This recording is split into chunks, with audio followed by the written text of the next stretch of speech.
নমস্কার, রাধে রাধে সবাইকে। আমি পৌশালী। পৌ সানশাইনের আবারও নতুন একটা ব্লগে আপনাদের সবাইকে জানাই অনেক স্বাগত। আশা করি আপনারা যে যেখান থেকেই আমার ভিডিওটি দেখছেন সবাই খুব ভালো আছেন আর সুস্থ আছেন।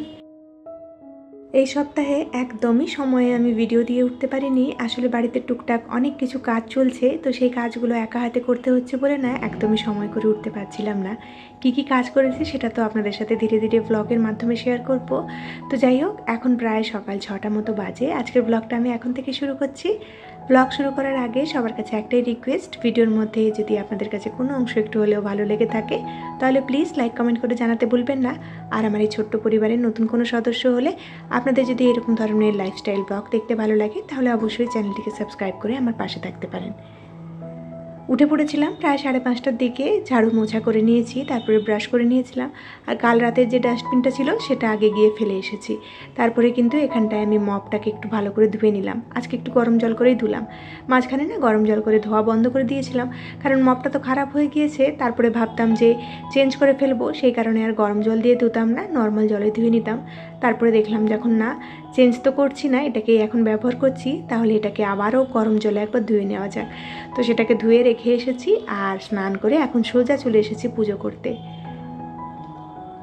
পুজো শুরু করার আগে ঠাকুরের সামনেটা একটা আলাদা কাপড় দিয়ে আমি মুছে নিলাম। আগে না আমি ওই ঘর মোছার মপটা দিয়ে মুছতাম, তবে আমারই এক প্রিয় দিদিভাই, রুমা দিদিভাই আমাকে বলেছিল যে তুমি যখন ঠাকুরের সামনেটা মুছো তখন আলাদা একটা কাপড় দিয়ে মুছবে।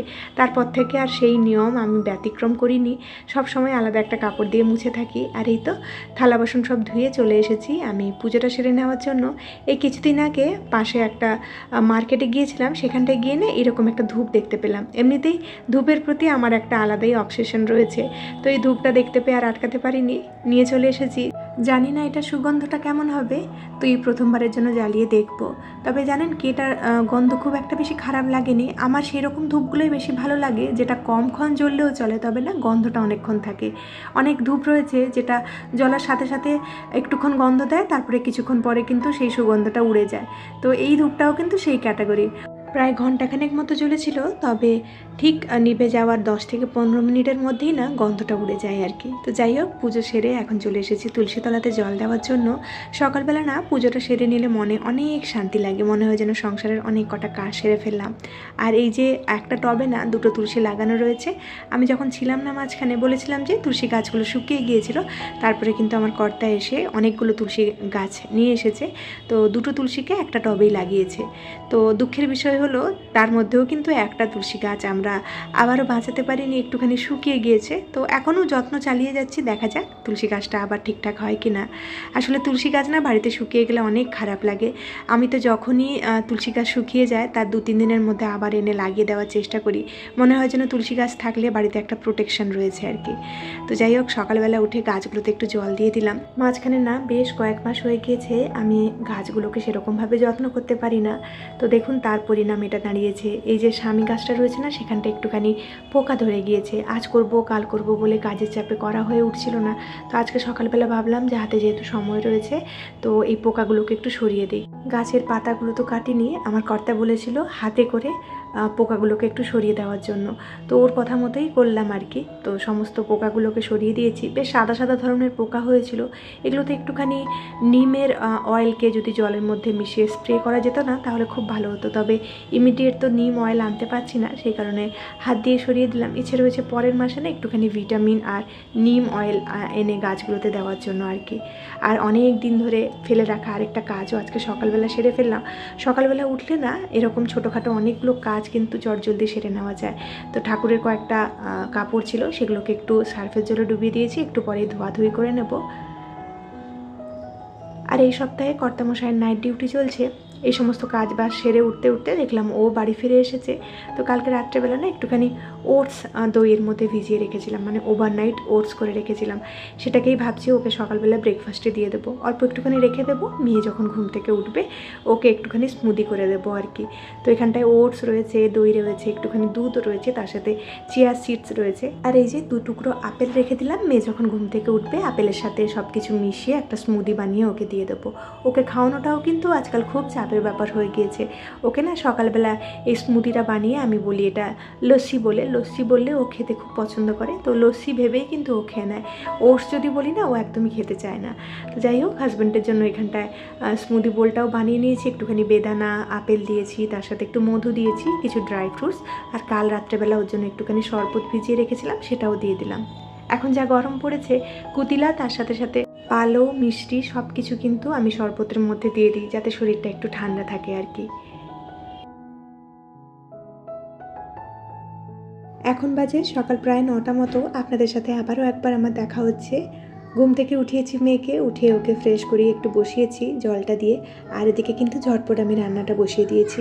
মেয়ে যেহেতু ঘুম থেকে উঠেই সঙ্গে সঙ্গে খেতে চায় না, সেই কারণে ভাবলাম আগে দুটো কড়াইতে রান্না বসিয়ে ধীরে সুস্থে ওকে খাওয়াই। তো একদিকে কিন্তু আমি লাল শাকের ভাজা বসিয়েছি, আর একদিকে আমি এই বড় বড় পটলগুলো কেটে এখন ভাজতে বসিয়ে দিয়েছি।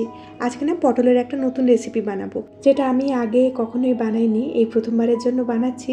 তো ভাবলাম আপনাদের সাথেও শেয়ার করি, আশা করি আপনাদের কাছে রেসিপিটা ভালো লাগবে। আর এটা না নিরামিষ দিনে আপনারাও বাড়িতে বানিয়ে খেতে পারেন, খুবই ভালো হয়েছিল খেতে। তো ওদিকে কিন্তু পটলগুলো এরকমভাবে কেটে আমি ভাজতে বসিয়েছি, আর এদিকে মেয়ের জন্য স্মুদিটা বানিয়ে নিচ্ছি। সকালবেলা ঘুম থেকে উঠেই কিন্তু আমাকে জিজ্ঞেস করেছে, মা আজকে সকালবেলা আমি কি খাবো? তো ওকে আমি বলেছি লস্যি। ও আমাকে সাথে সাথে বলেছে তুমি কিন্তু লস্যিতে একটুখানি চিনি দিও। ও আবার মিষ্টি মিষ্টি লস্যি খেতে খুব ভালোবাসে, সে কারণে অল্প একটু চিনি দিয়েছি, আবার ওপর থেকে ওকে দেখানোর জন্য একটুখানি চিনি দিতে হচ্ছে। আর এদিকে কিন্তু আমি ঝটপট করে পটলগুলোকে উল্টে পাল্টে গ্যাসটা একদম সিমে করে রেখে দিয়ে ওকে খাওয়াতে যাচ্ছি আর কি। তো ও গিয়েছে পাশের বাড়িতে। সকালবেলা উঠলেই না এদিক ওদিক ছুটে ছুটে পালাই যদি দরজাটা খুলে দেই আর কি। তো সেই কারণে ওকে এদিক ওদিক ঘুরিয়ে ঘুরিয়ে একটু খাইয়ে এনেছি, আর তার ফাঁকে কিন্তু আমার রান্নাটাও কমপ্লিট হয়ে গিয়েছে, মানে পটল ভাজাটা হয়ে গিয়েছে, ওদিকে শাকটাও উঠে গিয়েছে। আর এখন পটল ভাজার তেলে অল্প একটুখানি জিরে ফোড়ন, গোটা গরম মশলা, একটু তেজপাতা আর টমেটোটাকে এভাবে ভাজতে বসিয়ে দিয়েছি, অল্প একটুখানি আদাও দিয়েছি। তো এরকমভাবে আমি মশলাটা কষিয়ে নেব, আর তার ফাঁকে এদিকে একটা গুঁড়ো মশলা দিয়ে পেস্ট বানিয়ে নিচ্ছি।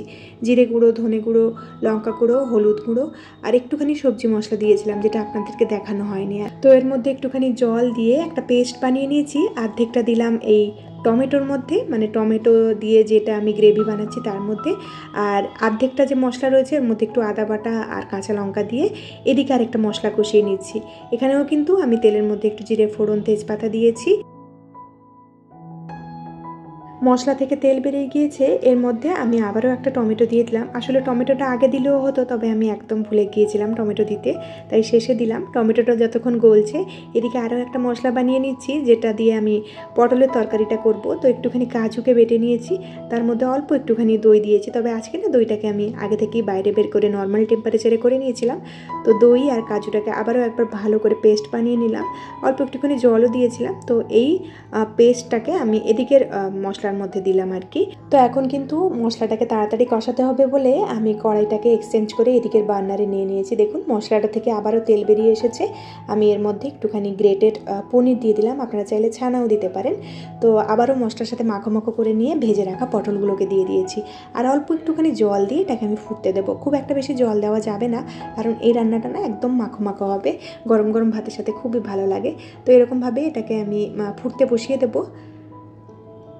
তো এই রান্নাটা মোটামুটি শেষের দিকে, সেই কারণে আমি ভাবলাম গ্যাসটা আবারও চেঞ্জ করে দিই, কারণ লাউয়ের তরকারিটা হতে আবার অনেকক্ষণ সময় লাগবে। সেই কারণে যেদিকে একটুখানি লো ফ্লেম রয়েছে না, সেদিকে পটলের তরকারিটা বসিয়ে লাউয়ের ঘন্টটায় এদিকের গ্যাসে আমি বসিয়ে দিলাম। এই মশলাটাও কিন্তু একদম কষে এসেছে। তো এরকমভাবে ডুমো ডুমো করে আমি লাউ কেটে রেখেছি, আর তার সাথে আলুগুলোকেও কিন্তু আমি ভালো করে ভেজে রেখে দিয়েছি। তো মশলা থেকে তেল বেরিয়ে গেলেই আমি লাউগুলো দিয়ে একটু নাড়াচাড়া করে অল্প একটু জল দিয়ে এটাকে আমি ফুটতে বসিয়ে দেবো। এটা যতক্ষণে ফুটছে আমি কিন্তু এদিকে থালা বাসনগুলো ধুয়ে নেব। রান্নার ফাঁকে ফাঁকে থালা বাসনগুলো ধুয়ে নিলে না কাজের শেষে খুব একটা বেশি চাপ মনে হয় না, কারণ আমাদের তো ছোটো কিচেন। তো ছোটো কিচেনে না কাজ করতে অনেক বেশি সমস্যা হয় যদি সব কিছু এলোমেলো হয়ে থাকে। সেজন্য সবসময় আমি রান্নাঘরে থাকলে রান্নাঘরটাকে একটুখানি গুছিয়ে রাখার চেষ্টা করি। মোহিনী আগের ভিডিওতে আমাকে জিজ্ঞেস করেছে, দিদিভাই তোমার মেয়ে কি এখনও ফিটিং করে? হ্যাঁ গো, ও কিন্তু এখনও ফিটিং করে। এই কয়েক মাস পরেই ও 3 বছর হয়ে যাবে, এখনও না ওকে আমি ফিটিংটা ছাড়াতে পারছি না। আসলে ছাড়ানোর চেষ্টাও সেরকমভাবে করিনি, যেহেতু আমরা অনেক কিছু জিনিসের ভেতর দিয়ে যাই, সেই কারণে ভাবি যে ও যখন এই জিনিসটা করতে পছন্দ করে ওকে, আর সেই কারণে খুব একটা বেশি আমি চাপ দিয়ে ছাড়াইনি আর কি। তবে এটার কারণে অনেক বেশি কষ্ট হয় আমার, সেটা যারা আপনারা ফিডিং মাদার রয়েছেন তারা নিশ্চয়ই বুঝবেন। বাচ্চাকে ফিড ফিডিং করানো কতটা বেশি কষ্টকর ব্যাপার, তাও যখন বাচ্চা আবার এতটা বড় হয়ে যায়। তো যাই হোক, বাচ্চার জন্য মাকে অনেক কিছু স্যাক্রিফাইস করতে হয়, তো সেটাই না হয় করছি, সেই ভেবেই খুশি খুশিভাবে করি আর কি। তো যাই হোক, এদিকে কিন্তু আমার পটল আর ছানার তরকারিটা কমপ্লিট হয়ে গেছে। নামানোর আগে এর মধ্যে একটুখানি গরম মশলা আর ঘি দিয়ে আমি নামিয়ে নিলাম। খেতে কিন্তু অত্যন্ত সুস্বাদু হয়, আর চাইলে কিন্তু একটুখানি মিষ্টিও আপনারা দিতে পারেন, মানে চিনি দিতে পারেন আর কি। আর ওদিকে কিন্তু লাউটা সেদ্ধ হচ্ছে, তার ফাঁকে ভাবলাম গ্যাসটা একটুখানি ক্লিন করে নিই। একদিকের গ্যাস ক্লিন করে এটাকে আমি ঢেকে রেখে দিলাম, আর ততক্ষণে আমি এই দেওয়ালগুলো একটু পরিষ্কার করে নিচ্ছি আর কিচেন স্ল্যাবটাও একটু ক্লিন করে নিচ্ছি। কাজের ফাঁকে ফাঁকেই এরকম ছোটো ছোটো করে আমি কাজটা এগিয়ে রাখি, যাতে রান্নার পরে আমাকে রান্নাঘরে খুব একটা বেশি সময় দিতে না হয়। এসবি ব্যানার্জি জানতে চেয়েছে রেন্ট কত। আমি ঠিক বুঝলাম না, রেন্ট কত মানে আপনি কি আমার ভাড়া বাড়ির রেন্টটা জানতে চাইছেন? তাহলে অবশ্যই আমাকে জানাবেন, আমি পরের ভিডিওতে অবশ্যই জানিয়ে দেবো। অন্তরা কর্মকার জিজ্ঞেস করেছে ভিডিও করা তারপরে একই সাথে কাজ করা আমার কাছেও খুব কঠিন। হ্যাঁ গো, যারা করে তারা ঠিক এই জিনিসটা বোঝে। সব কিছু একসাথে ম্যানেজ করা না মাঝে মধ্যে খুব বেশি কঠিন হয়ে যায়। তার উপরন্তু যদি ছোট বাচ্চা থাকে তাকে নিয়ে সব কিছু ম্যানেজ করা তো আরও বেশি কঠিন হয়ে যায়। বাবলি ভট্টাচার্য বলেছে খুব সুন্দর একটা ব্লগ, আজকে তোমার কথাগুলো আমার মন ছুঁয়ে গেল। মেয়েকে নিয়ে সাবধানে থেকো, তুমি মা হিসেবে খুব স্ট্রং। তোমাকে অনেক অনেক ধন্যবাদ গো এত সুন্দর একটা কমেন্ট করার জন্য। আর শেষে যে তুমি কথাটা বললে না, তুমি মা হিসেবে খুব স্ট্রং, আমি জানি না গো এখনও অবধি আমি মা হিসেবে এতটা স্ট্রং হতে পেরেছি কিনা। তবে এটুকু বলবো, আগে যতটা দুর্বল চিত্তের মানুষ আমি ছিলাম, মা হয়ে যাওয়ার পর না সেই মানসিকতাটা অনেক বেশি পাল্টে গিয়েছে।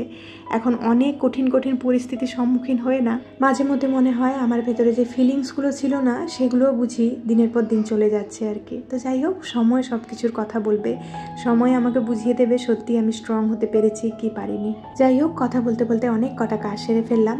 আমি কালকে রাত্রেবেলায় না সেন্টার টেবিল আর সোফার কাভারটা চেঞ্জ করে দিয়েছিলাম, সেগুলোই সকালবেলা কাচতে দিয়েছি। তার সাথে কিছুগুলো জামা কাপড় ছিল সেগুলোও কাচতে দিয়ে দিয়েছিলাম। এখন সময় পেয়েছি জামা কাপড়গুলো একটুখানি শুকোতে দিয়ে দিচ্ছি। এতক্ষণ থেকে শুকোতে দিলে মোটামুটি কালকের মধ্যে শুকিয়ে যাবে আর কি। আর এই কাজটাও অনেক দিন ধরে পেন্ডিং ছিল। আজকে আসলে সকাল থেকে এটাই ডিসিশন নিয়েছিলাম, অনেক দিন ধরে যে কাজগুলো পেন্ডিং রয়েছে করব বলে করা হচ্ছে না, সেগুলোই আজকে সারবো আর কি। তো এই যে ওয়াশিং মেশিনের যে ডিসপেন্সারটা থাকে না, সেটাও দেখুন কত ময়লা হয়ে গিয়েছে, সেটাকেই এখন পরিষ্কার করতে বসেছি আর কি। আফরোজা খাতুন দিদিভাই কমেন্ট করেছে খুব সুন্দর হয়েছে ভিডিওটা। সত্যিই ছোটোবেলার জীবনটা অনেক বেশি ভালো ছিল, না কোনো দুঃখ কষ্ট ছিল, শুধু আনন্দ ছিল। আর সেই জীবন ফিরে পাবো না, ভালো থেকো। হ্যাঁ গো, সত্যি একদম ঠিক বলেছো। আমাদের ছোটোবেলা না অনেক বেশি নির্মল ছিল, আর তার সাথে অনেক বেশি সোজা ছিল। যত বড় হয়েছি তার মর্মটা বুঝেছি। বড় হওয়ার সাথে সাথে যখন জীবনের সমস্যাগুলোর সম্মুখীন হয়েছি, তখন মনে হয়েছে না, ছোটোবেলাটা এর থেকে অনেক বেশি ভালো ছিল।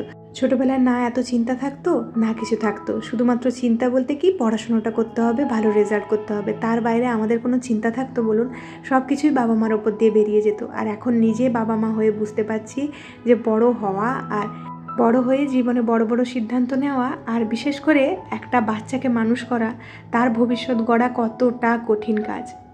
তো যাই হোক, কথা বলতে বলতে এদিকে আরও কয়েকটা কাজ সেরে নিচ্ছি। ওয়াশিং মেশিনের ভেতরের যে রাবারগুলো থাকে না, সেগুলোও ভালো করে পরিষ্কার করে নিলাম। আর এদিকে কিন্তু তার ফাঁকে আমার লাউ ঘন্টটাও হয়ে গিয়েছে।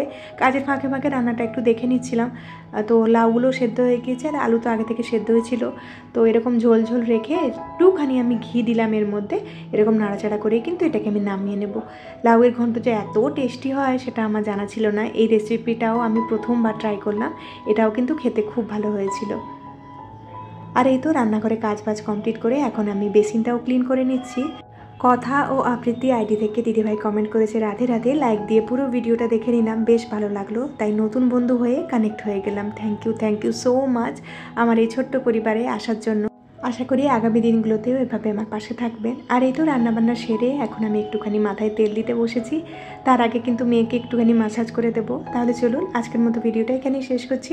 খুব শীঘ্রই দেখা হচ্ছে নেক্সট আরেকটি ব্লগে। ততক্ষণের জন্য সবাই খুব ভালো থাকবেন, সবাইকে খুব ভালো রাখবেন আর নিজের যত্ন রাখবেন।